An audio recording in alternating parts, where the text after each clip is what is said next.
Thanks again for joining us, and welcome to this week's installment of the Southwest Water Cooler. My name is Lou McCoy, and it's my pleasure to be joined in the studio once again by the one and only, the manager CEO of the Southwest Water Authority here in Dickinson, North Dakota, Miss Mary Massad. Mary, how are you this week? I'm doing great. It's finally summer in Southwest North Dakota. Indeed, it's starting to feel like it. And as summer gets into full swing, so does the construction season for the Southwest Pipeline Project. Yes, it does. The State Water Commission awarded another rural water contract 2 weeks ago at their meeting, so we will now have this summer 2 rural contracts under construction. And I'm pleased to say that between the 2 contracts, we will put in more than 520 miles of pipeline, and that will serve 585 farms and ranches in Oliver and Mercer counties. Some incredible numbers there, over 500 miles of pipeline to put down in just over 2 years. That's something people often don't take into consideration when thinking about the pipeline construction is the time frame. It's a very limited window.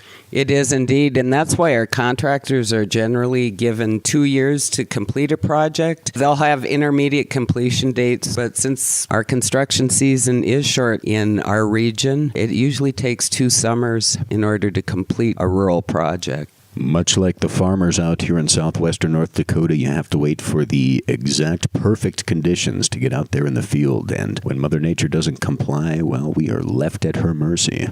We certainly are, and it's been rather wet this spring and early summer, and like our rural customers out there or those waiting for water, we're waiting for it to dry out so everyone can get out in the field and get busy. We do have one contractor that is out in the field and busy, and that's for our main transmission line, and that goes from our water treatment plant north of Zap to northwest of Killdeer, and they have probably about 18 miles in so far, and will be continuing that construction this year as well.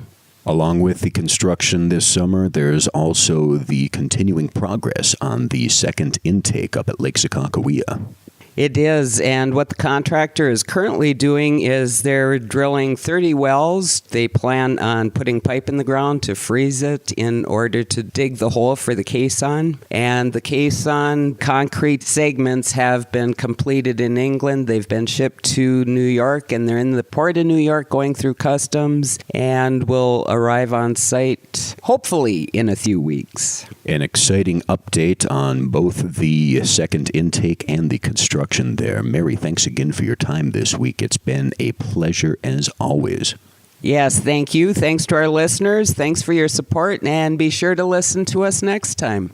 And just a quick reminder, if you've got questions, comments, for more information about the Southwest Water Authority's Water Depot, for more information about sign-ups, easements, or to just drop in and let us know that you're listening to the show, do it all at their website, qualitywaternd.com. That is qualitywaternd.com. And also, if you like some of the best tasting water in the world, be sure to like Southwest Water Authority on Facebook. And with that, a big thank you to all you folks out there in Radioland for taking time out of your day to join us, and we encourage you to drop in next time, right here at the Southwest Water Cooler.